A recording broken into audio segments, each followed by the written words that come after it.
Gear up for Sports Talk on the South Carolina Radio Network. It's your final word on sports all across the state. Be a part of tonight's show. Call us at 800-956-7266. Or even talk back at SportsTalkSC.com. Now here are your hosts, Phil Kornbluth, Kevin McCrary, and Tom Hayes.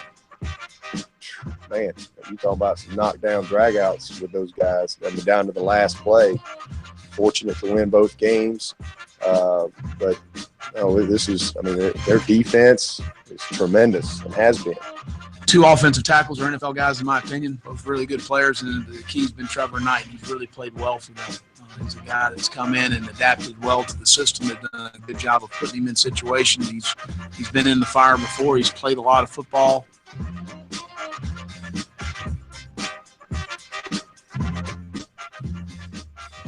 All right, good evening, everybody, and welcome into Sports Talk South Carolina Radio Network here on Friday night, heading into a big sports weekend. We've got high school football tonight, big college game tonight, where Pro likes to watch college football on the West Coast, Stanford and Washington. That should be a doozy. And, of course, tomorrow, full slate of great college football, including Clemson and Louisville, one of the top games in the country. Texas A&M, the Gamecocks bidding for what would be a major upset. We'll give you our picks on those games and others coming up. Football filibuster with the Governors coming up tonight. Lee Sterling will be here tonight to give us his thoughts on some key games this weekend. David Shelton will join us to talk high school football. And Monty Dutton with the full NASCAR, the full Monty on NASCAR coming up for you. They were rained out in qualifying today up in Dover. So they will line up by points. Brad Keselowski and the Ryder Cup day one. Some great golf being played, some blowouts this afternoon in the four-ball competition. Right now the U.S. is leading Europe 4-1, but with the matches ongoing in four-ball right now, it's projected to be 5-3 at the end of the day. We'll catch up on all that in just a little bit. Phil Kornbluth on the road in Atlanta. Got some family business to take care of here in the morning, and then over to Clemson for the Tigers and Louisville. K-Mac and Pro will be over at USC and Texas A&M. We'll have it all covered for you tomorrow on our website, SportsTalkSC.com. We'll be tweeting at SportsTalkSC and reporting after the game on the website, SportsTalkSC.com. Okay, so, guys, as we look ahead to what is coming up tomorrow, Clemson, let's begin with the Gamecocks and the Aggies, since that's the earlier game between those two, and get your thoughts on where you think it's going to go. The Gamecocks are getting 17.5. Put me in the category of thinking home field, rise to the occasion, play at a higher level, take the points. Probably not going to win the game, but I think the points will be helpful, so I'm picking South Carolina with the points. Well, as I said before, did they add 20 points to that? The high price spread. I think 17.5 is going to be fine to keep them within shouting distance. Yeah, that offense, they can go. 21 points is my margin. And the interesting thing is I think they could really pile it up, but I don't think that's Texas A&M's modus operandi. I think what they want to do is they want to get a working margin early, get the crowd out of the game, and instead start playing some other guys, because they got kind of banged up, even though they ran away with that. Wait a minute. Let me finish. South Carolina is not that bad. You're talking like they're not even going to show up. No, I'm saying Texas A&M roll the football out there. Texas A&M is that good. Because I say that because there's been the last 2 or 3 years where they've been great on offense and they've had a sieve on defense. This time you have an explosive offense with a stingy defense. The only thing that keeps South Carolina in this game early is it happens to be a sandwich trap game. They come off playing a rival in Arkansas, and they're looking ahead to the team. If they win the West, they may have to play again in Atlanta, and that's Tennessee. So my feeling is A&M, the only way they stay in the game is A&M is disinterested in the second half, and then the alarm clock goes off. Well, they might very well be disinterested coming in. That's not South Carolina's fault. That's why the home field, I think, will work in South Carolina's favor here. I know this is a much better A&M team than last year, but I think South Carolina is a better team than last year. And the Gamecocks last year came back, played A&M, a pretty tight ball game. In fact, they had the ball to tie the game. Of course, they went backwards with Perry Orth at quarterback. Let's just see if the Gamecocks show some improvement on offense. Their defense, I think, is good enough to give them a chance to maybe be around in the second half and not send people home at halftime. I don't see this thing being a rout in Columbia. I think the Gamecocks are better than that. I don't. I mean, I don't see anything that's led me to believe they are better than that. They have done fine. I'm not surprised that they're 2-2. I think there's nothing to be ashamed of in that regard, but they haven't played a top 25 team, much less a top 10 team. They've played the bottom barrel teams in the SEC. Granted, they've had to play those games on the road, but they lost 2 out of those 3 SEC games against the bottom feeders. They scored 10 points against a Kentucky team that can't stop air. And now they're going to go and play Texas A&M with maybe no Deebo Samuel, with maybe no Brian Edwards, a freshman quarterback, a defense that couldn't stop the run against Kentucky. No, there is no logical reason outside of, boy, I hope the Gamecocks, I mean, maybe they'll play the game of their life and they'll put it together. I mean, they're going to play the game in the sports, but this is not a good matchup for South Carolina at all. And they are reeling right now with injuries and confidence and facing a strong Texas A&M team, a much better Texas A&M team than the one they faced last year, and a USC team that's not as good offensively as the one last year. Unless Farrell Cooper is going to walk through that door and Brandon Wilds is going to walk through that door, this offense is not going to be as good as they were last year against Texas A&M. Okay, so our picks last week, let's see. Matt the Newsman, what a week, 5-0. Wow. Spending too much time on sports, not enough time on politics. 5-0. However, that does not put him in first place. It is Jarmart. My goodness. The newcomer, the newbie, the rookie. 3-2 last week, 13-7 overall. Kev Cohen, the old steady one. He's just steady. 2-8 overall. Let's see. Pro, you were 4-1. Great week. So you're 11-9. Matt's 11-9. K-Mac, 2-3. You're a pedestrian, 10-10. And I was 1-4. Hey, sitting there, woo, you've been great. Sitting there at 7-13. Not exactly the kind of start that I was thinking about. So I'm taking the Gamecocks. Jarmart's taking the Gamecocks in the points. So is Matt, and so is Kev Cohen. So only K-Mac and the Pro right there in the studios. You're taking the Aggies. Let's talk Clemson and Louisville. I like the Tigers.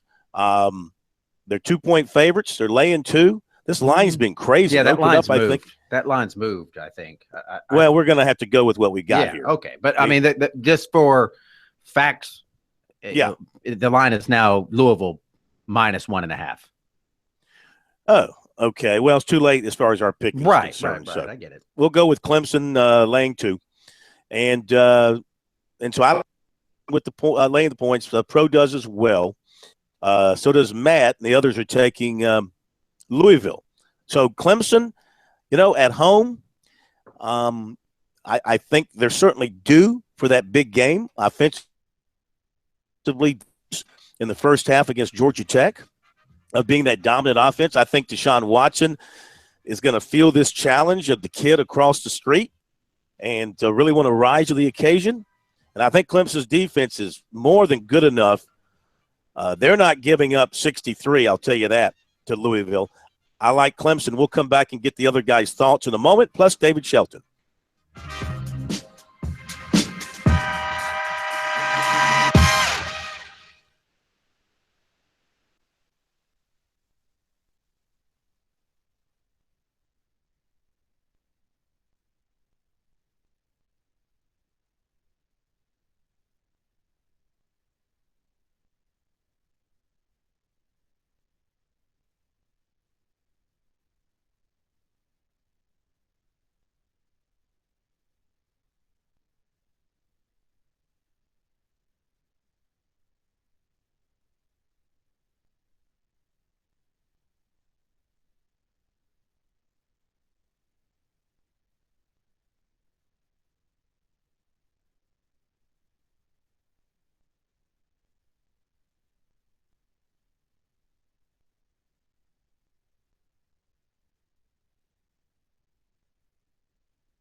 We are back. Sports Talk, South Carolina Radio Network. David Shelton coming up next here on Sports Talk. High school football nights right around the corner. We'll chat with him in a moment. I want to finish up what we were talking about, Louisville and Clemson, and our picks as we move forward with our picks tonight. And let's see. So I've got Clemson, in our case, laying the points. And Pro, you like Clemson. K-Mac, you like Louisville, so state your cases. Well, I like Louisville because Lamar Jackson has been the most dynamic player that we've seen in college football in a long, long time. 25 touchdowns in the first 4 games, more than every team in the SEC. Since Vic. Yeah, the guy's just right-handed Michael Vick is a pretty good description that Dabo Swinney gave him earlier this week, and he's going to give the Tigers fits. I think it's going to be a heck of a game, but I'm going with the Cardinals. I think Clemson is due for that one hiccup. I don't think it's going to completely derail them, but I'm going with Louisville this week. It's a toss-up. So you like the Tigers, as do I. Yeah, I just think it's a home field advantage. I will say it's a shaky vote for Clemson because Petrino worries the heck out of me because he's a mad scientist. As we were talking yesterday, he get wide open. It's not as if you got to be a pinpoint passer to throw to somebody wide open, but they do throw a lot on time, and they're a dangerous football team.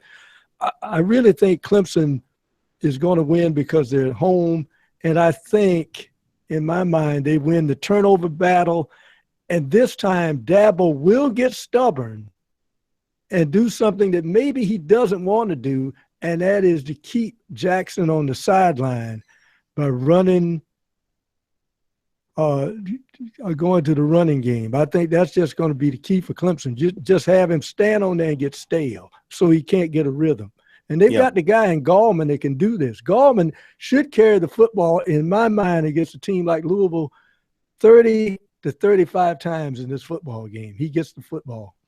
Yeah, I agree with you. I think that now it's time to unleash the hounds, as they say, because they've been holding him back all season long for the most part.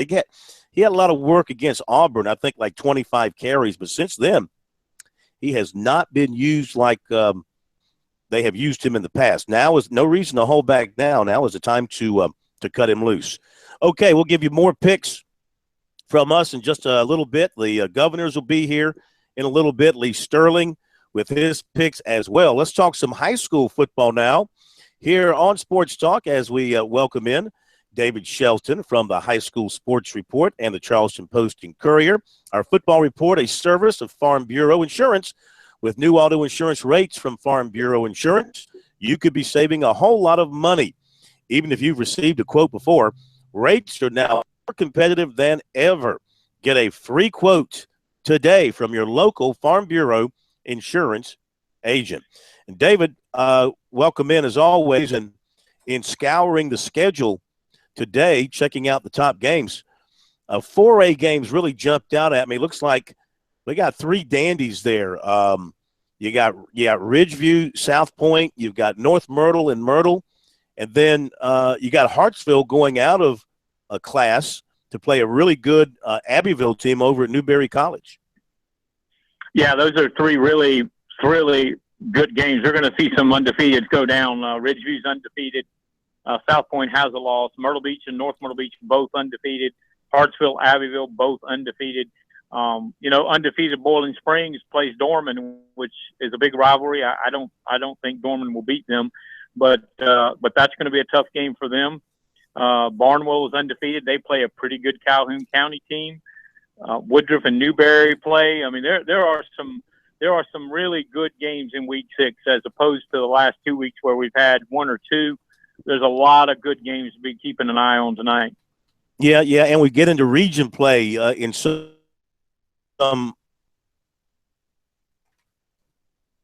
And we hit some region play tonight, don't we, David?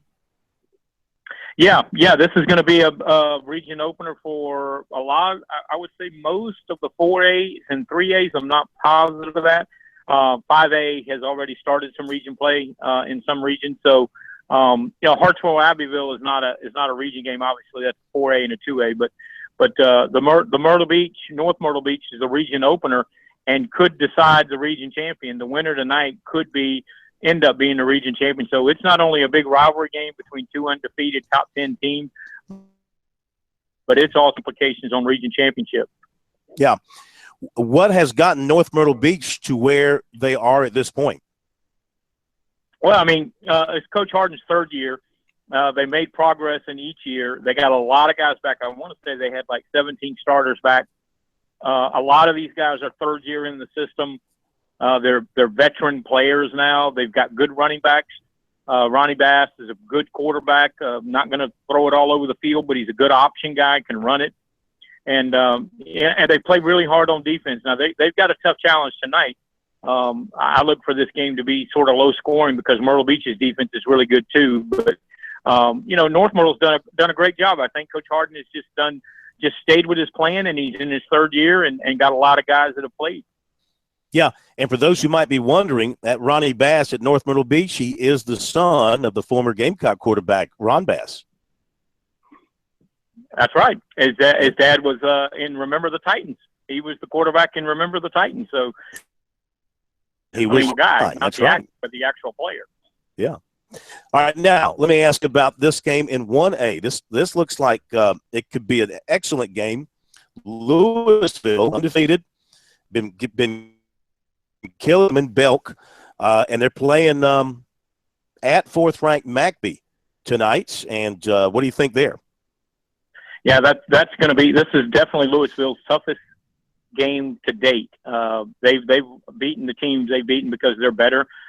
This is a game where they're going to meet an opponent that is equal to them. McBee is doing a tremendous job over the last couple of years under Coach Poole. It's at McBee, which is, I'm not going to say it's a tough place to play, but anytime you go on the road against a really good team, you got to figure you're a couple of points down. There's another Class A kind of a clash between Cross and C.E. Murray, which I think are two of the better teams in Class A, two top 10 teams. They also play tonight. So, in each classification, you could see some shakeup in the rankings because some really good teams are playing each other. Okay, David. Thank you, man. Look forward to having you with us tonight on the Scoreboard Shows. Okay, take care. David Shelton, High School Sports Report. Charles, don't forget the High School Scoreboard Shows. 5 minutes of scores flying at you from every direction. You'll get more scores in 5 minutes than you'll get anywhere else in 2 hours. Let me tell you. We come your way at 10 o'clock, 10:30, and 11. Scores are also posted on our website, SportsTalkSC.com. The audio of the show is also posted there, too. So if for some reason you can't find us over the airwaves, you can find us on the website. 10, 10:30, and 11 High School Scoreboard. We bring you games in action in that first one. Usually there's a few finals, a lot of fourth quarter scores for you. Then the finals really start to flow in at 10:30 and then at 11. Okay, let's forward.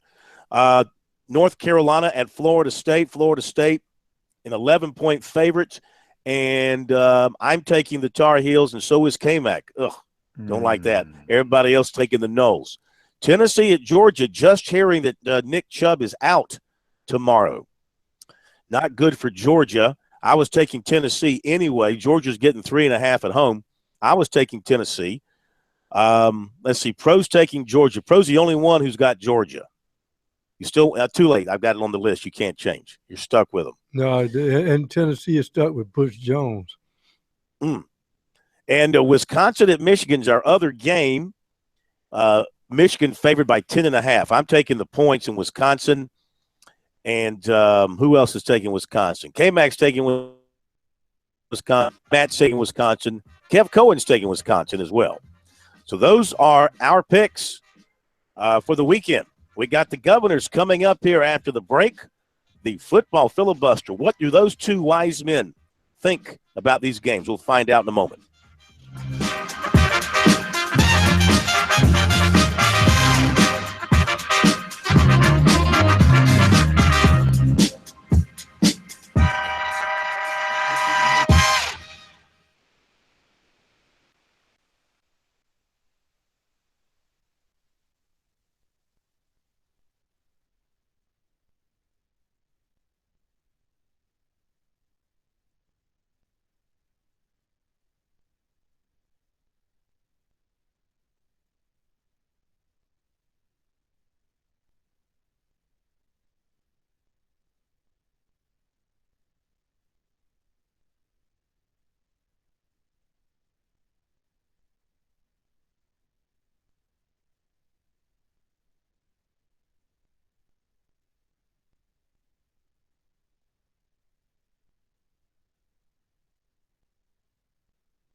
All right, welcome back in to Sports Talk as we come to that most important time of the week during the football season.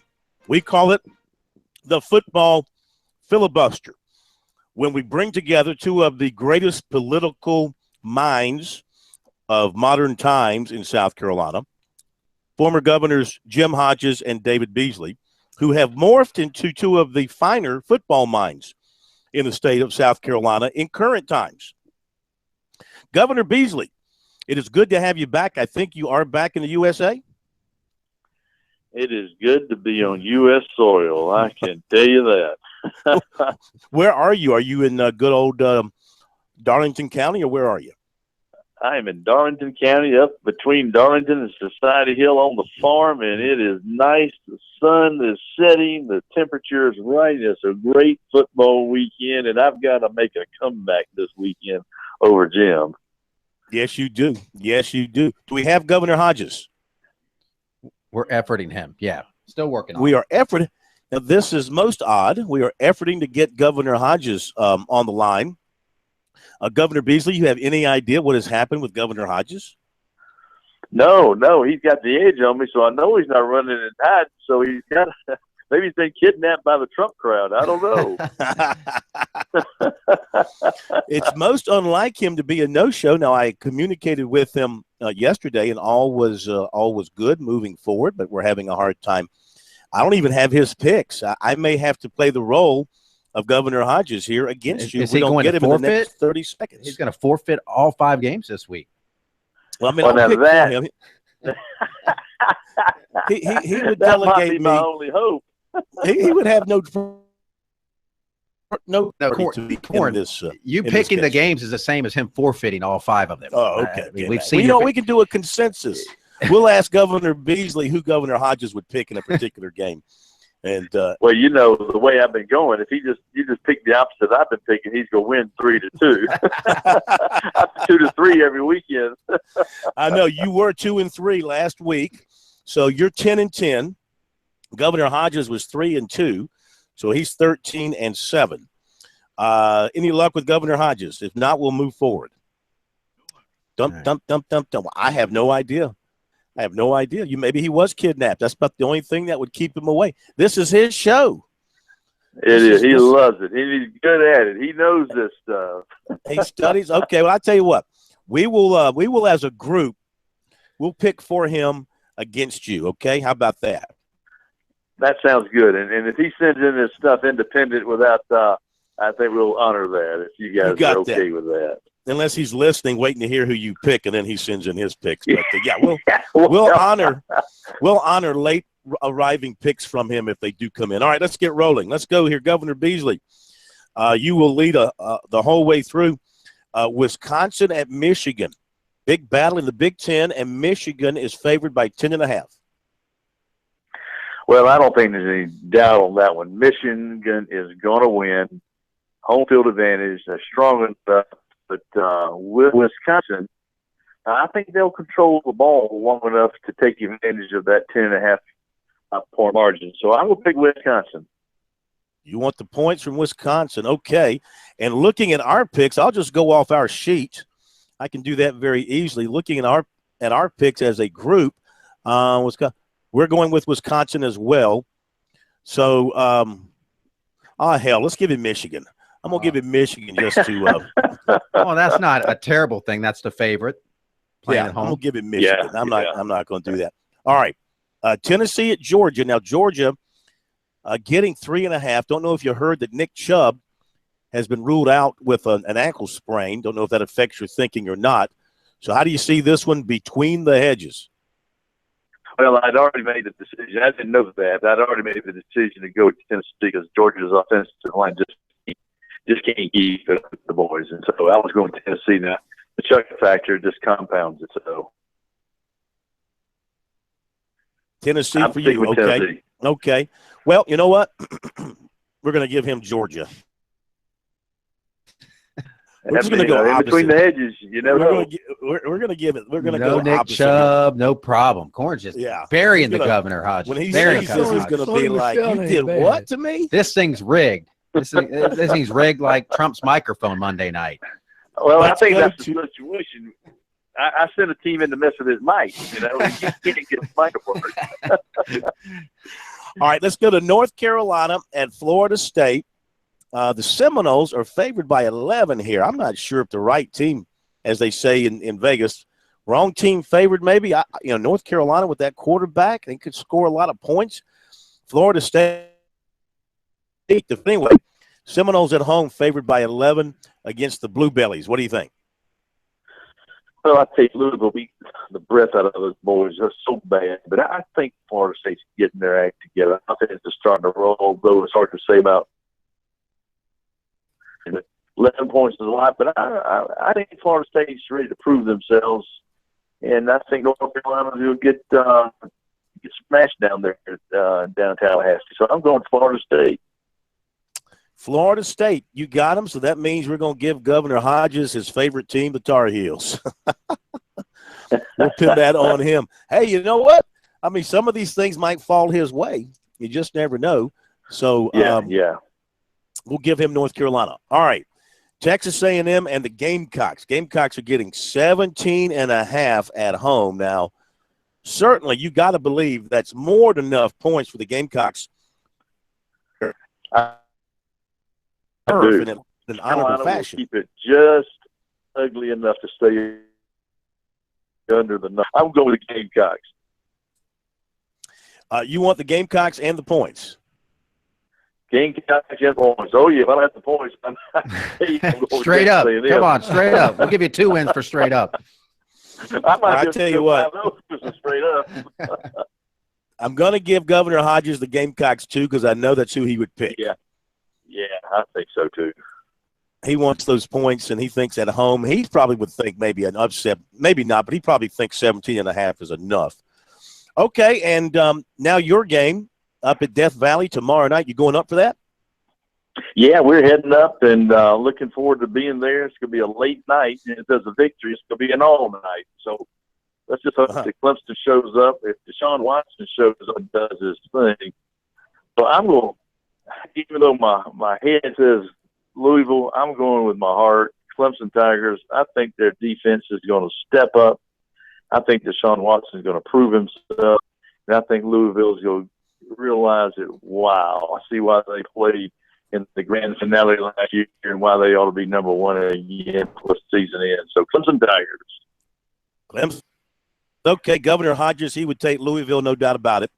So we'll give him Louisville to offset that. So very good. Now, when you go to Clemson home games, where do you like to set up camp?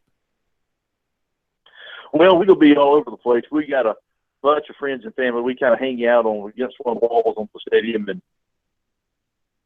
we'll probably get up there about 3 hours before kickoff, and then we'll go over to the president's box and do a little politicking and say hello, and then we're going to be ready to hunker down at kickoff time, and then we'll completely obliterate any political thinking and become a first-class sports fan. There you go. Why not? Set it aside for a few hours, right? No, you got it. You got it. That's the beauty about American football. It's a great distraction from the politics of division, and that's what's so sad about this stuff on this national anthem. American people don't want to see politics in the national anthem of American football, and that's an American great part of our way of life, and so I'm looking forward to watching football and relaxing and enjoying it with your family and friends. Listen, thank you so much for being with us once again. We'll have to send out the FBI to find Governor. Last time we lost a governor, he was down in Argentina. I hope Governor Hodges hasn't left the country or anything. Well, he's hiding behind an email. I don't know if the FBI will find him, but you never know. Well, he's probably got some advice on how to deal with that email stuff, considering what's happened on his side of the aisle there. Maybe he's just, Hey, we thank you as always. Have a great weekend. We'll be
Need some insight for this weekend's games? Our sterling picks are on the way. This is Sports Talk.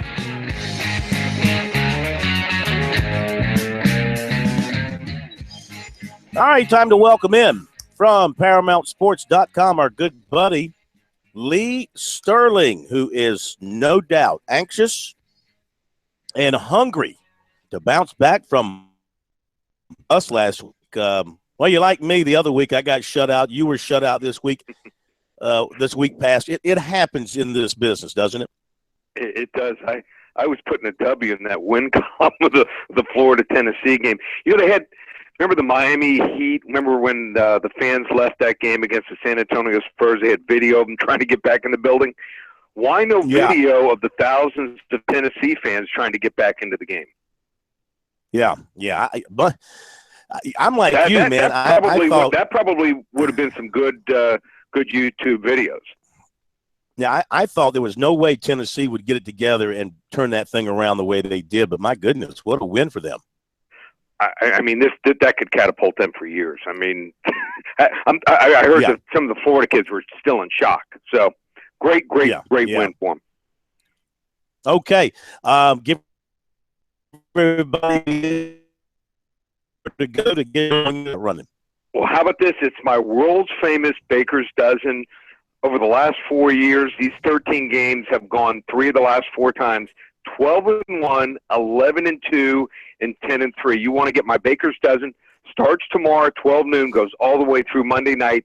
13 games, just $97. If you use coupon code 50, ParamountSports.com. Excellente. Okay, let's begin with with Tennessee, who we're just talking about. Going to Georgia. Just learned that Nick Chubb is out, so that line, I don't know, has it been affected? We have them right now, Tennessee favored by 3. Has it changed?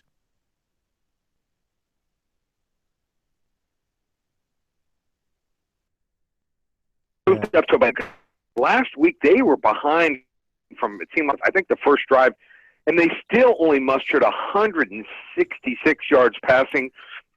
The Bulldogs last year, Josh Dobbs in this game, 430 total yards and 5 touchdowns in that 38-31 win here.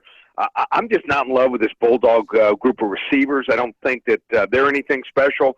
I think the Vols build on what happened last week. I like them to keep it on the roll here, 31-21. All right, so no emotional drop-off for UT, huh? No, not for at least a week. They're not still for on at the least high. a week. Gotcha. Okay, let's go local. In Columbia, Texas A&M favored by 17 against the Gamecocks. What do you think? This looks like a trap game. The public, I think, is going to play South Carolina.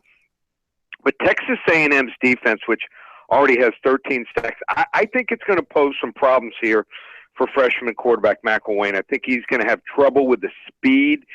You don't see many pass rushers get to the quarterback as quickly as they do.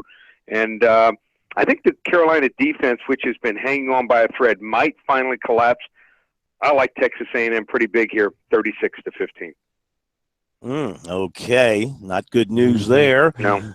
And the big game, one of the big games nationally, Clemson at home against Louisville. Louisville now favored by a point, and that's what you're relying on here. So the Cardinals been the talk of the country. They're sort of like what Clemson was last year, coming a little bit out of nowhere and getting hot and rising up the polls. That's where Louisville is. So I don't know who's going to make the bigger statement in this one. Which quarterback's going to shine the brightest, you think?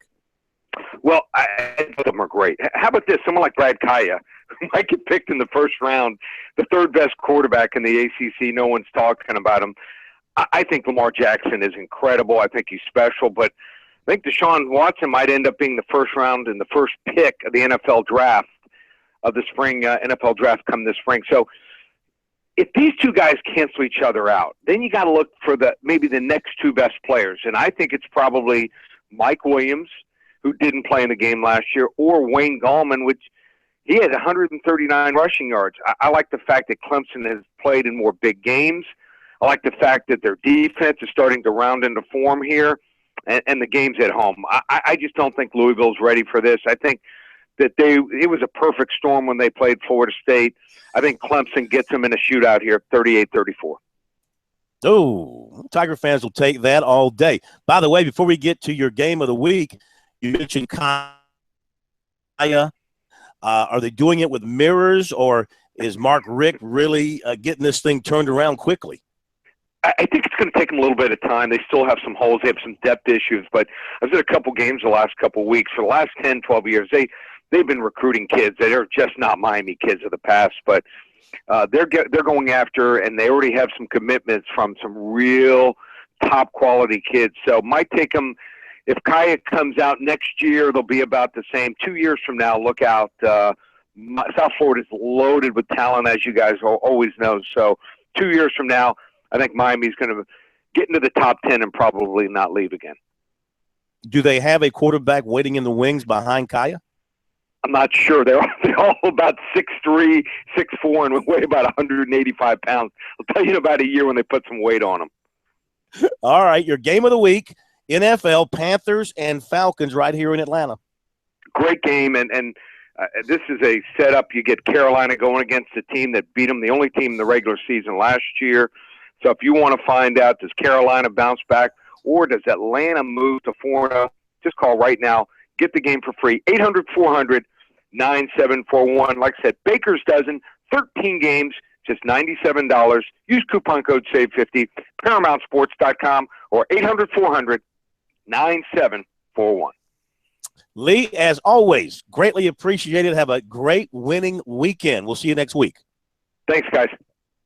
Thank you very much. Our good buddy Lee Sterling, our Sterling picks here on the recruiting report tonight as we head into high school football, into college football this weekend.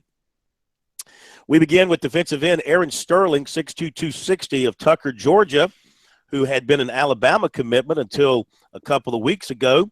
Then he decommitted, and now he's focusing on South Carolina, NC State, and Tennessee. The Gamecocks have been recruiting him very hard, never stopped recruiting him when he committed to Alabama, and that's made a difference now that he's back out looking at some other schools. So he says the Gamecocks are high on his list. He talks to Travaris Robinson and Will Muschamp regularly, and they've talked to him about his chances of coming in and playing for them and all that kind of stuff. He was there for camp last summer, liked the facilities, met with an academic advisor, likes the players. So the Gamecocks are in a good position with him at this point. He will visit USC for a game this season, not sure when. He'll take an official visit to Columbia, but no date has been set. He will also visit Tennessee and NC State, but again, no dates have been set. And he'll also visit Georgia at some point. He did visit NC State unofficially earlier in the season for the Old Dominion game. Defensive back Xavier McKinney of Roswell, Georgia, will be at Clemson tomorrow night, as will 2018 quarterback Trevor Lawrence of Cartersville, Georgia. USC target defensive back Jonathan Abram of Jones County Junior College, Mississippi, had to leave last night's game in an ambulance. He tweeted that he suffered a major concussion. 2018 tight end Tynell Hopper of Roswell, Georgia, camped at Clemson last summer. The Tigers have invited him in for a game and plan to evaluate him this season. He has offers from Louisville, Wake, and Kentucky. 2018 offensive lineman Jaleel Irvin, Stone Mountain, Georgia, contact through the mail from USC and Clemson. Stronger interest from Tennessee, Auburn, NC State, LSU, Florida State, Michigan, and Mississippi State. 2018 linebacker Khalid Jones of Burns was at USC for the East Carolina game. Plans to get to a Clemson game this season. 2018 receiver Shockey Jacques Louis of Lehigh Acres, Florida, was offered by USC earlier this year. Also has offers from North Carolina, Maryland, Cincinnati, Indiana, and Rutgers. And 2018 receiver Taiji Ogle Kellogg of Alcoa, Tennessee, will be at Clemson tomorrow night. The Tigers are showing some interest in him, as is USC.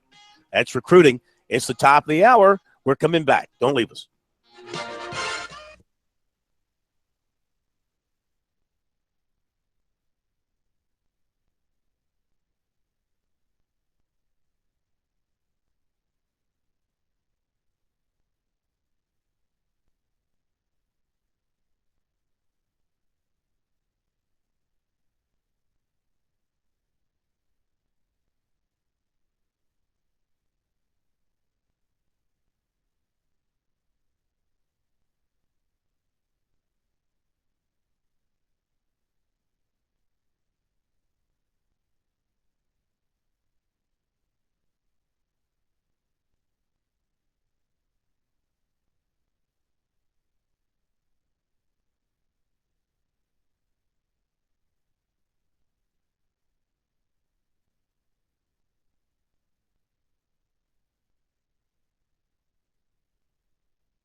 Live from Columbia, this is Sports Talk on the South Carolina Radio Network. Be a part of tonight's show. Call us at 800-956-7266 or email talkback@sportstalksc.com.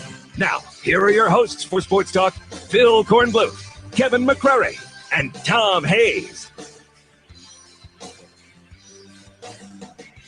We are back. It is Sports Talk, hour number 2 on this wonderful Friday, as the temperature finally has sort of dipped down a little bit to where there's a feel of a coolness in the air here in the evening. In the early morning this morning, it was really cool and starting to get that football feel. It's going to take a little bit longer in this part of the world. In fact, when we go up to Boston next week, it's still going to be up there in the 70s. I would say that's unusual for October in Boston.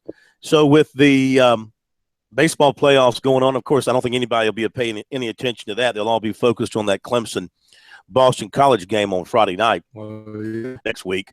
But I think the weather's going to be decent for New England for early October, so looking forward to that. Governor Hodges has gotten back to me. He is alive and well. Thank goodness. All is good. Didn't have to hunt him down or anything. He just had his times confused. He has sent me his picks. Let's see how we did for him against the picks he's actually claiming. For the Wisconsin-Michigan game, he wants Wisconsin. No. And who did we give him? We gave him Michigan. We did give him Michigan, yeah. Yeah, so we'll change that to Wisconsin. For the Georgia-Tennessee game, he wants Georgia, which we gave him. Mm-hmm. North Carolina, Florida State, he wants North Carolina, which we gave him. Look at this, Texas A&M and South Carolina, he wants Texas A&M. Well, he's picked against Carolina before. Yep. He's picked against them a couple times this season. Mississippi State. Mm-hmm. Yeah. And Clemson, Louisville, he wants the Tigers. Okay, so there we go. So it ends up being both are taking Clemson. Beasley's got the Gamecocks, Hodges, the Aggies. Beasley's got the Seminoles, Hodges, the Tar Heels. Beasley's got the Vols, Hodges, the Bulldogs. He might not know that Nick Chubb is out. And they both are taking Wisconsin and the points against Michigan. Okay. Appreciate Governor Hodges getting back to us. And let's see, are we connecting with Mike Morgan for an edition of Morgan on the Move? We missed Mike last night because he was traveling, because he is indeed Morgan on the Move. You see him here, you see him there. My goodness, you see him everywhere. As we welcome Mike into the program, Mike Morgan on the Move, brought to you by Play It Again Sports in Columbia. Chris Mosley and the gang, they have everything you need in the way of golf equipment, fitness equipment, water sports, and more, located at Bower Parkway in Harbison. And by Founders Federal Credit Union, check out foundersfcu.com and learn how they can assist you in all of your financial. Okay, before we get to football, Mikey, last weekend for Turner Field, you're going to make it back for the final game? I don't know if I'll make it for the final game. I know for sure I'll be going one of the days. I just don't know which one yet. So, but I do want to go to one final game against the Tigers. In fact, our old sports cohort, he's still in the business on the news side. Kevin Cohen is actually making the trip for that series. So it's a big deal when Kevin Cohen comes to town for a baseball game. Well, now, if you're in, which game are you doing this weekend? I'm in Arkansas. Yeah. Okay, so you got a game tomorrow. I do. Yeah, yes. they play on Saturday still, Corn. That's how. Right. Well, sometimes I was making sure. Well, here's my point. They play the last game on Sunday. So if you're in Arkansas tonight and you're in Arkansas tomorrow, that only leaves you Sunday. That's true. I have my days mixed up. I apologize. I'm still thinking it's Thursday. My one chance would be Sunday. Although I'm desperately trying to get a flight out tomorrow. The game I have is an 11 o'clock Central Time. So I get my schedule here, my time zones straight. 11 o'clock Central Time. You've been in this spot before. We all have. Yeah. The last flight heading back to Atlanta on Delta is at 3:40 Central Time. So place your bets now. The flight. There's so many people that desperately try to get out of that area. Well, Corner's not going to ask you this, but does Brian Snitker take the interim tag off manager? No. He's not. No, he's been a great story. The fact that he's got a winning record in the last month, starting in the neighborhood of, I think it's the numbers 13 or 14 different pitchers, a lineup that is full of guys who are still trying to prove they're actually major league capable. He's had one guy, Freddie Freeman, who's been phenomenal. They certainly invested their money in the one correct player on offense that was not tradable, and now you know why. I mean, if he actually played on a team worth a darn, he'd be at least considered for the MVP. He's not going to win it, of course. But Snitker all along knows that he has been a stopgap measure. And I don't know if it's fair or if it's unfair, and I like Snitker.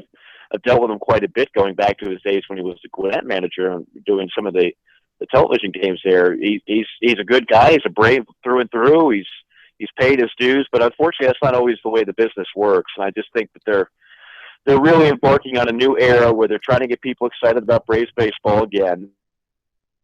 And they're going to try and find somebody with a little bit bigger name, a little bit bigger track record, and try to completely, in a way, erase the last era.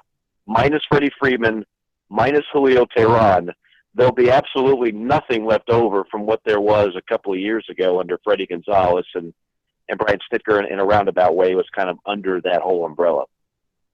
So, the plan was to tear the team down along with the stadium, and when they moved into the new place in 2017, be back in a position to compete for the playoffs. Correct. So will the team next year be in position to compete for the playoffs?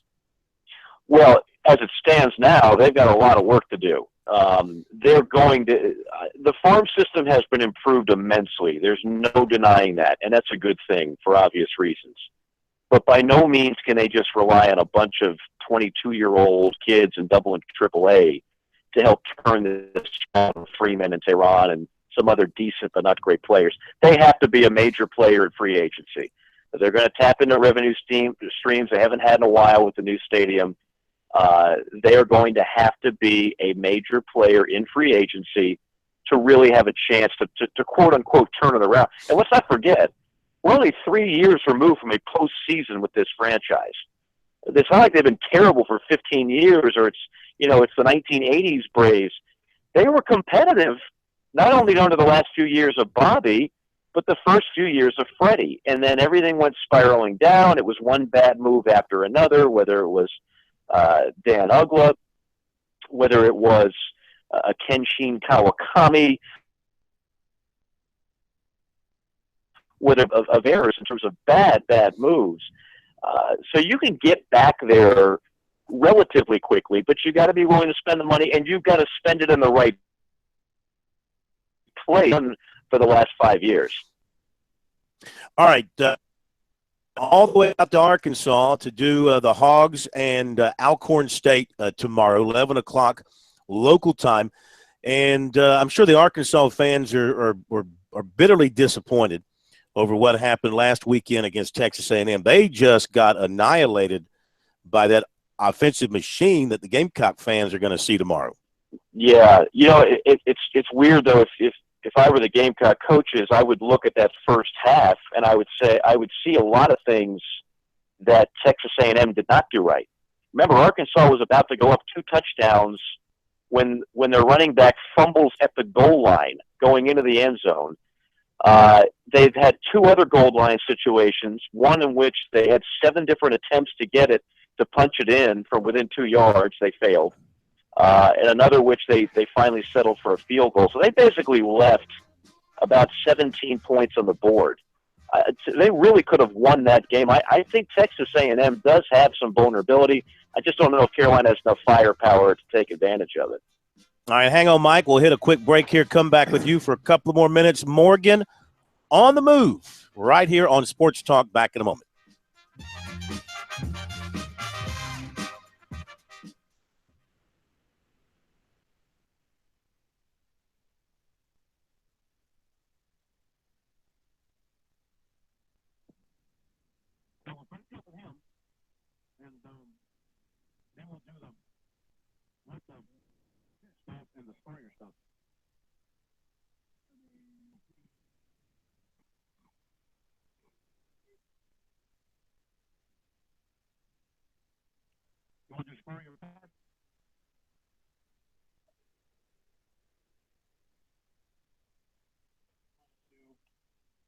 Someone called in and pretended that they were Spurrier. So. Does that make sense? Well, somebody called in? Yeah. So you want to play the real?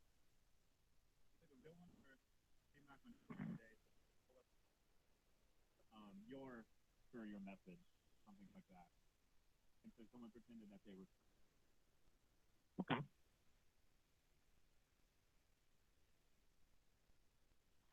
The history of how did this somebody emailed it to me earlier today. How did that audio get out into the media? Where did that come from?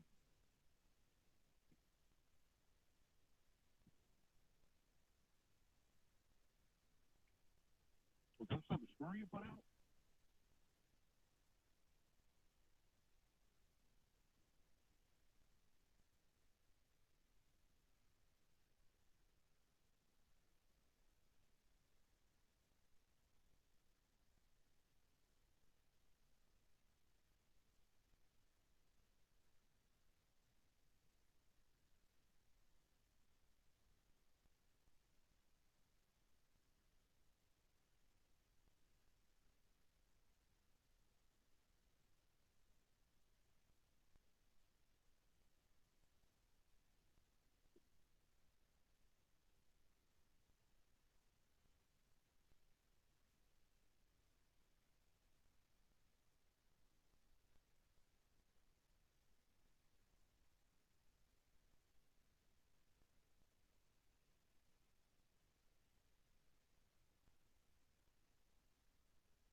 And we're back with you, Sports Talk, on a Friday night, brought to you by South Carolina soybean farmers and their checkoff. Learn more at scsoybeans.org. Pork powered by soy. Mike Morgan joining us from out in hog country, Arkansas. You staying in Rogers, or where are you staying? You staying in Fayetteville? I'm actually in Little Rock because this is their one game a year that they play at the Old War Memorial. This is the one SEC venue. It's only a partial venue that I've never called a game at. And from what the locals tell me, I might want to savor the flavor because the contract ends after next year, and there's a lot of people that are pushing for Arkansas to eliminate this. All to play games at Legion Field in Birmingham. They got away from that. This was not that uncommon years ago with a few programs, but I get the feeling now, I mean, everybody just expects their really plush, bells and whistles, brand new type stadium. And Arkansas, the stadium in Fayetteville is unbelievable. This one reminds me of a stadium in 1978, quite frankly. So I don't know how much longer it's going to last. They'll pack it because the fans that live in the southern part of the state, it's much more convenient for them to drive here than it would be Fayetteville. But I think this model, this two-stadium model, is kind of becoming a dinosaur in today's day and age. Yeah, absolutely. Our poll question on our website, SportsTalkSC.com this week was, who will have more total offense, Deshaun Watson or Lamar Jackson? Over 730 voters, and they say pretty matter-of-factly about 70% say Deshaun Watson. So you think Watson's going to turn it up? That you have there. Hey, it's open to Kentucky, people in Kentucky or South Carolina. But here's my question to you. You think Deshaun Watson now, you think they've been holding something back in the tank? I mean, people are just waiting for Clemson's offense to just blow up and do its thing in a big way for 60 minutes. Yeah, I don't know if they're holding anything back, but I mean, this wouldn't be the game to expect all of a sudden to blow up because Louisville's defense is legit. I mean, that's what I learned in that Florida State game. I knew Louisville could score, but I did not realize how good Grantham and a bunch of cast-offs from other schools that landed at Louisville. Grantham himself was a cast-off who got fired by Mark Richt at Georgia as the DC in Athens. But they're stout. I mean, that's a balanced football team, and so is Clemson. I actually think Clemson wins the game. I know everybody's jumping on the Louisville bandwagon, and it's a legitimate bandwagon. They're really good. But I actually think there is something to say about the intangibles, which is the game is at Death Valley, and Clemson has been in a lot of these games lately, whereas Louisville's been in one, and they did great in that one against Florida State at home. But I think Clemson will find just enough magic to pull it out. Okay, Mike, enjoy your game tomorrow, and we will talk to you next week and maybe see you before then. Who knows? I look forward to that. Have a great weekend. Okay, Mike. Mike Morgan on the move with us here on Sports Talk. Again, he is doing that Arkansas game against Alcorn State. It's in Little Rock, and the Razorbacks, they are 3-1, 0-1 the SEC, Alcorn 1-2. This game will be on the alternate SEC network channel for those of you who want to try and find it. All right, a couple of things to get to before we move forward. Full Monty on NASCAR coming up. And as I mentioned earlier in the program, rain washed out qualifying. It'll be Brad Keselowski on the pole based on the points. Martin Truex Jr., Kyle Busch, Matt Kenseth, and Joey Logano. They will be your top five starters. In terms of speed in practice, it was Kyle Larson at 165.5, Carl Edwards at 165.1, and Matt Kenseth at 164.7. The first day is over at the Ryder Cup. What a weird day. The Americans went out in the morning in the foursomes and swept. Like only the fourth time, I think it is, that a squad has swept a segment like that. So all the American teams won. Dustin Johnson and Matt Kuchar, Jimmy Walker and Zach Johnson, Phil Mickelson and Ricky Fowler, Jordan Spieth and Patrick Reed. Nothing. You come to the afternoon, and it's flipped. The Europeans won 3 of the 4 matches. Roy McIlroy and Thomas Peters defeated Dustin Johnson and Matt Kuchar. Garcia, Rafa Cabrera Bello defeated J.B. Holmes and Ryan Moore. Justin Rose, Henrik Stenson defeated Spieth and Reed. The only American win, Snedeker and Koepka defeated Keimer and Willett. So after the first day, the Americans are up 5-3, trying to avoid losing the Ryder Cup for I think it would be the fourth straight time, right? I think the Europeans have won 3 in a row. Now, we got some activity on the What the phone line, and also came back a little something funny with Dabo Sweeney and Steve Spurrier that Sweeney apparently shared today or in the last day or so. Yeah, I think he shared it with James Bates, who asked him for a good HBC story, and Dabo Sweeney pulled out his phone and said, "Oh, I got one for you," and it's a voicemail from 2014. That was Spurrier's next to last year. The Gamecocks had lost to Texas A&M in that Thursday night opener 2 years ago, and Clemson had lost to Georgia. And people think that Dabo Sweeney and Steve Spurrier hated each other, but they actually kept in pretty regular contact, as you'll hear here. Spurrier called Dabo to try to cheer him up a little bit after that tough loss against Georgia. Dabo, Steve Spurrier calling you back 5:45 here on Sunday. Yeah, tough one for you guys, tough one for us. We just got our ass kicked the whole game. Y'all just got yours kicked 1 quarter, it looked like. Pretty much second half or whatever, but that's a tough opener for you guys going to Georgia. That's a tough deal. You guys will be fine as the season progresses. But that was a tough opener there, and that dang Gurley guy. I don't know how we're going to tackle him either. Still couldn't even tackle those 8 guys the other night. But anyway, take care of it, man. I'll talk to you later. Bye. That's classic Spurrier. I mean, that's Steve Spurrier. That's just real, uncut, no chaser Steve Spurrier. That's the guy that he is. That's not fake. That's not contrite. Or, I mean, that's not trite, I should say. That's the kid in Spurrier. Spurrier always had that kid in him.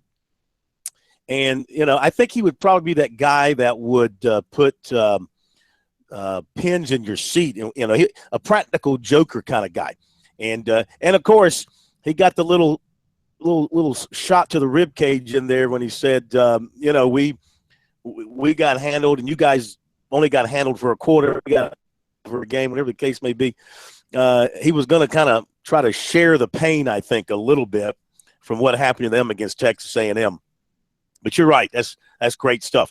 All right, so then what came up on our What the phone line? Oh, the What the phone line. Some people wanted to chime in and do their best Spurrier voicemails. We had a few. Let's just play the best one, the first one we had. Let's play that one as somebody called the What the phone line to leave us a Steve Spurrier voicemail for Sports Talk. Okay. Okay, K-Mac, Phil, watching this golf, so forth and so on. Americans playing good. They looking good, making putts. Hold on, I got somebody here who wants to talk to you. Hey, Phil, this is Lou Holt. The Spurrier was pretty good there, but the Lou Holtz needs some work. He needs a little work on the Lou Holtz. But that was I'm good telling you that the Spurrier there was not bad. He's good. Not bad at all. He just left by this, that, and the other. Yeah. You got to get in and so forth. Hey, let's remind everybody what the phone line is a relatively recent concoction of ours. And, I know oftentimes you might want to call the show. You can't get through. Timing's not right. You got something you want to say about something. Call our What the Phone line. WTF line is how we are identifying it. And K-Mac, you want to put the number out there? Jared, give me the number. 803-509-2705. 2705.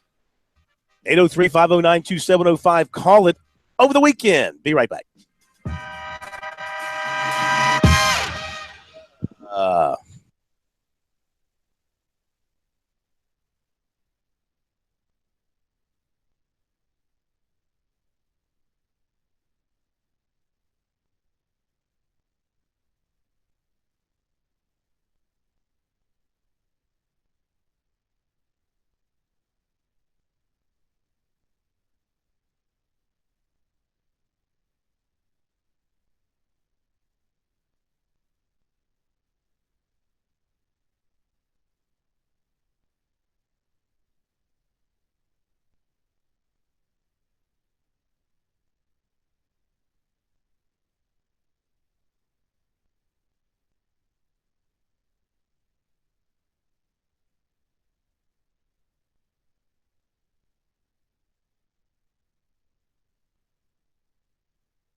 people like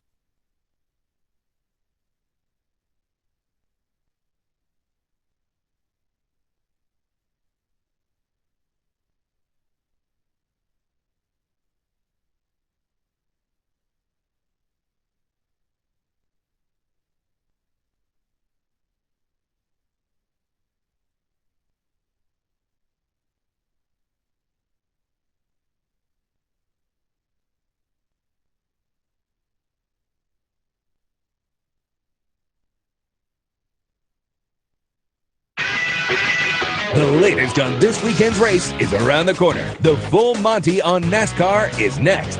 This is Sports Talk.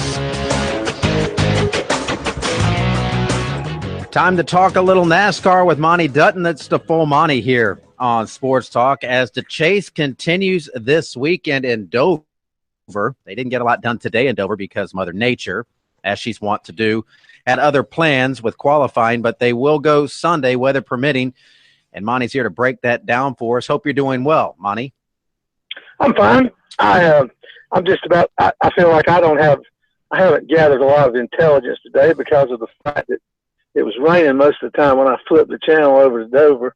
So I ended up watching more of the Ryder Cup, but I actually was more or less had it on TV while I was fiddling around. Yeah, well, that's what you got to do. You have to multitask. You have to call an audible when the rain comes. So we're a little golf to wet the whistle is just fine. Truly, there are very few things worse to watch on TV than NASCAR rain delays.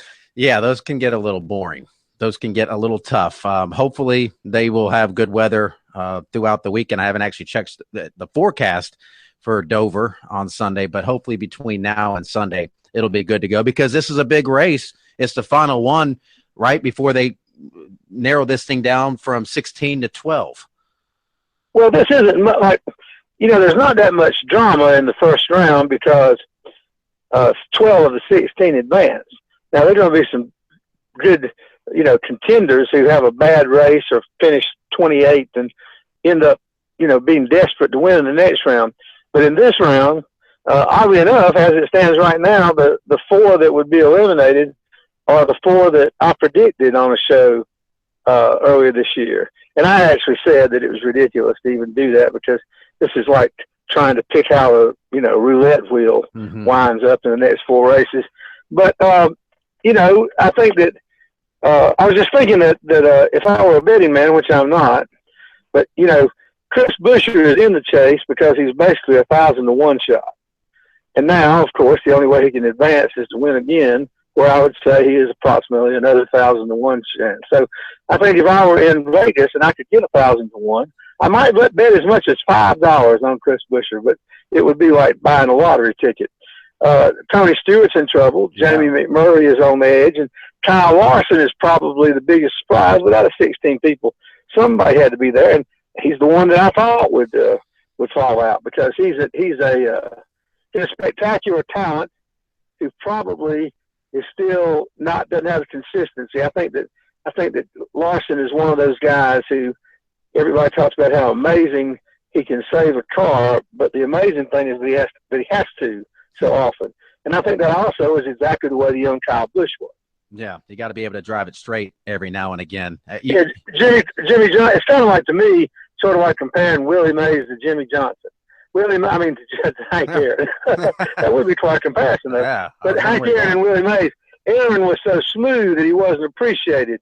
Mays was so exciting that, they're both great players, but to me, Jimmy Johnson is the Hank Aaron there, and Kyle Busch is kind of the Willie Mays. He's a lot more fun to watch.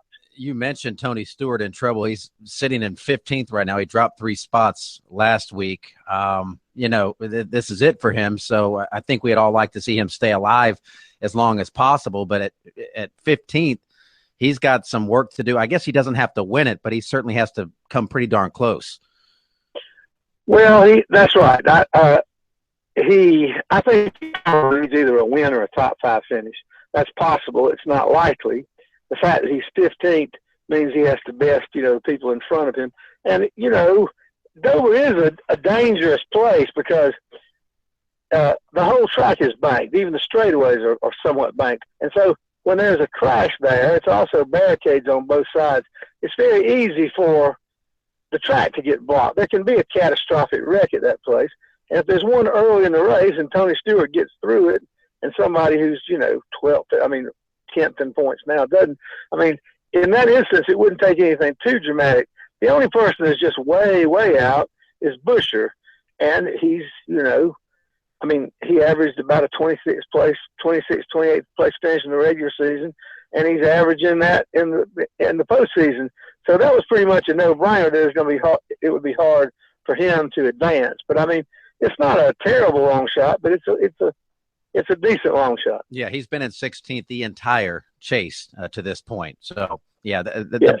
the bubble cars are the ones I guess we have to keep our eye on this week. We don't have to worry as much about those top guys, but, they're going to be out there running hard trying to win as well. Keselowski and Kenseth and Truex and Kyle Busch, his brother's got some work to do to stay in the chase, and Kurt, but everybody else is, they're not going to be slowing down for those guys to catch them. I think that if there's a big surprise, at least on the downside, in the chase races thus far, it's that Kurt Busch has greatly performed.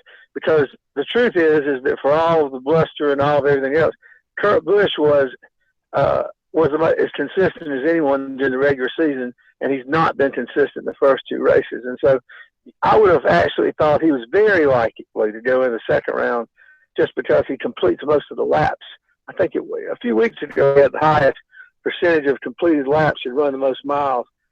And so I think it's really a surprise that he's not in much more secure place, but he'll probably advance. He just has to have a decent race this Sunday. Dale Earnhardt Jr. obviously not in the chase, not even in the field anymore, but still in the news, monitoring his situation, and he says he's getting better. As you continue to look at this, do you foresee a scenario where possibly we've seen the last of Dale Earnhardt Jr. behind the wheel? I don't think we've seen the last of him, but I think the end may be near. I think that what you wonder when somebody has, this is the second time he's pulled out with concussion, and you wonder that there might be some, cumulative effect, and that he might not be the driver that he had been. But I also think that those of us who are not medical doctors, one of my biggest misgivings in my profession, what kind of sports writer, was a guy who thought he knew more about engines than Robert Yates, or now it'd be Doug Yates' son, or whoever. I think that it's very easy. I think, we live in a society now where the last people we listen to are the ones that know anything about what they're talking about. And so I try to be a little bit cautious on that. But I think, I think that, it would be great if he came back and won the championship next year. But he wouldn't be proving anybody wrong. He would just be, we don't know his medical condition and the effect of rustiness and being inactive. So we'll just have to wait and see. I expect we haven't seen the last of him in the car, but we might have. But the end might not be too far away. Yeah, I do see a lot of medical experts on Twitter, usually after a football hit, after a politician coughs, or Dale Earnhardt Jr. tweets. I see a lot of MDs come out on Twitter. Yeah, and also it's even worse on Facebook because they have enough room to make a diagnosis. Yeah, well, that's true. Yeah, the 140 characters, at least you get a more brief diagnosis. All right, well. As a general rule, Facebook is meaner. Is it meaner? I don't know. I think so. That's a different discussion for a different day, maybe. All right, before we let you go, who do you like? We always like to pin you down and see who you like this week there in Dover. I always flip a coin right before you call. Good. But I think that I'm going to pick Kyle Busch. I think it's about timing for him to do it. I'd like to see somebody that the win really means something, that they need to race their way in, like Stewart. But I think Kyle Busch is a guy, all else being equal, I like him on a track like Dover. Sounds good, Monty. We appreciate it. And you're at a high school. You're doing the Abbeville game tonight? Against Hartsville. An undefeated 2A against an undefeated 4A, playing at Newberry College because it's somewhat makes it less distance for Hartsville to travel. So I'm actually quite interested in this game. I'm excited about it. That'll be a good one. We'll be following you on Twitter as you keep us abreast of the action. All righty. Thank you. Monty Dunn, thanks for having me. The full Monty here on Sports Talk. And you can follow Monty on Twitter at Monty Dutton, and he is definitely a must follow for NASCAR and high school football and other musings. He's a very good follow on Twitter. Don't forget the high school updates coming tonight, the scoreboard show at 10 o'clock. Phil Kornblut and David Shelton will have you covered with all the big games as well. Sports Talk continues in just a moment.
Finish up strong. Okay, final minutes here on this edition of Sports Talk. A few things to catch you up on, and we'll do that in just a moment. Want to remind you as we head into the weekend, everybody's fired up for football. Remember, whether you're a Gamecock fan or you bleed Clemson orange, everyone can agree on Founders Federal Credit Union with a convenient location at the Russell House on USC's campus and a new location on Highway 93 in Clemson that's now open. Founders is a sure fan favorite. Visit relaxjoinfounders.com to see if you qualify for membership. Founders Federal Credit Union is federally insured by NCUA. Now, I know that we've said that Nick Chubb is out. However, Kirby Smart said this afternoon, now, no, not yet. He's a game-time decision. Apparently, Nick Chubb's father is the one who put out there that Chubb was not going to play tomorrow. But Smart was on the Feinbaum show, and he said that Chubb's improved in the last 48 hours immensely. And he's going to warm up tomorrow and see how he feels. And if the staff clears him, the medical staff clears him, he's going to play. So there you go. They'll find out how he feels after warm-ups and go from there. Well, but will he be the Nick Chubb that we remember? Because if not, you might as well play Sony Michel. Yeah. How about of course, esteemed defensive coordinator who had a hand in developing Will Muschamp and Dabo Swinney. And so about the talk regarding when Nick Saban retires at Alabama and the possibility of Dabo Swinney replacing Nick Saban, he was asked what advice he would give Dabo. He said the following. This was in AL.com. He said, quote, Dabo can fit anywhere, but he has made his mark at Clemson big time. I'd keep my family there as long as I could because he's making enough money. I'd stay and be happy. Let me tell you, it's 2 cups of tea between Clemson and Alabama. End of the quote. Now, Pro, what does that mean, 2 cups of tea between Clemson and Alabama? I have no earthly idea, but I will tell you this. The house you built, and you built sturdy, is better than moving in somebody else's mansion and having to redecorate. Oh, I would agree. And here's the thing. I mean, let's say he wins a national championship at Clemson here in the next year or two. Is he, and the Alabama opportunity comes his way around that time or soon thereafter. I mean, I know he's put roots down at Clemson, and they're growing, and they're getting deeper. But he has extremely deep roots in the state of Alabama and at that university. Is he going to look in the mirror and say, Dabo Swinney, 30 reps, passing up the opportunity to coach at Alabama? Is he going to want to go to his grave knowing that he passed on that opportunity? He'll go to his grave. And leave. And his deathbed. Yeah, and leave. He'll cry out in the middle of the night. Oh, what did I do? You did it right, because let's face it, it'll probably be a long and prosperous life if he takes care of himself. Alabama, you can die very quickly. Well, this is true. That is a tough job. Any job. That's why I'm telling you, there's going to be pause for a lot of coaches who even look at that LSU job and see that gauntlet they have to run every year in the SEC West. It's not as easy as people think. All right, some email in our email box, talkback@sportstalksc.com. This is from Mark. I'm a Gamecock fan, and I agree with K-Mac. USC will not win another game. They will finish 2-10. What do y'all think? Did you say that, K-Mac? Did you say the Gamecocks would not win another game? No, I didn't say that. I don't think they'll win another league game. I did say that, but I do think they'll handle UMass, and I do think they'll handle Western Carolina, but I don't think they'll win another league game. This is from Jim. Boom Muschamp is not denying that Bentley could get a chance. I know he's probably trying to redshirt him. If he's as good as advertised, we won't have him but 3 years. So with condolences to BMAC, why not play him? Because you've already got your system in place. You like to stagger your quarterbacks. Anytime you try to throw guys in there and you know that wasn't part of your plan, then suddenly you're telling yourself, I'm going in the drawer and pushing the panic button. And I don't think he's there yet. Well, yeah, I don't know. People say, of course, that Bentley has tremendous talent, great thrower, is a better runner than you might think. It just depends on how Muschamp feels about the rest of this season. Does he want to try to win games, or is he just now looking at playing out the season, recruiting hard, and kind of starting over next year? And when I say trying to win games, if McElwain struggles, and he's not – here's the thing. He's not been real bad. He just hasn't been real good. Mm-hmm. He hasn't thrown an interception, but he's not generating a lot of points. He's not generating a lot of yards. Now, you can't blame all of that on him, obviously. And he was handicapped last week at Kentucky because of the shortage at wide receiver, and he's not being helped by an offensive line that's not getting it done.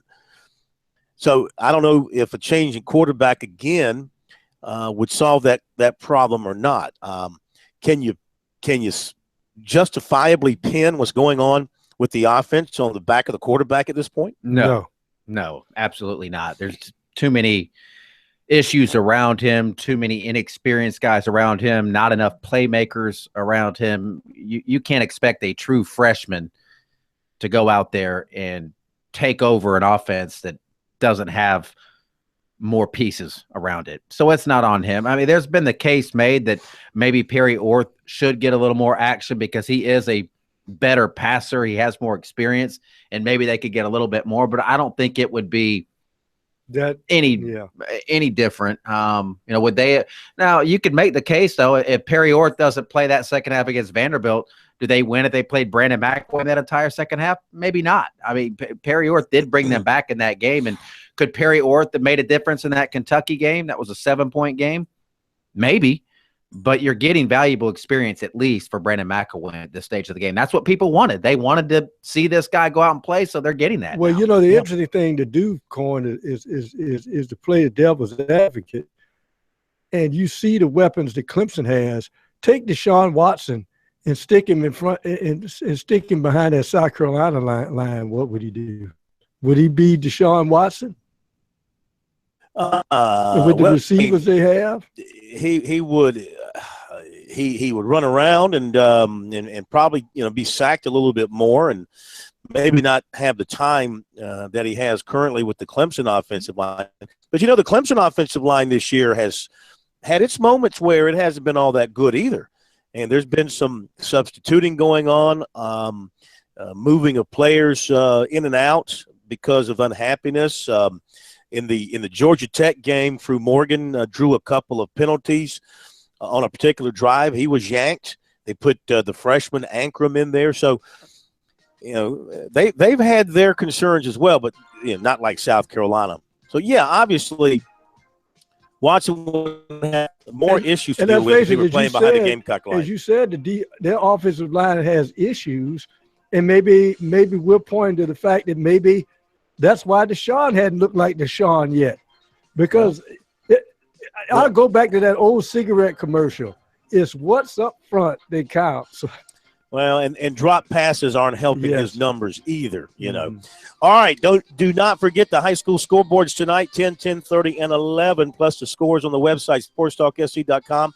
Follow KMAC at USC on Twitter tomorrow and on the website, SportsTalkSC.com. Follow me at Clemson tomorrow night on Twitter and on the website, SportsTalkSC.com.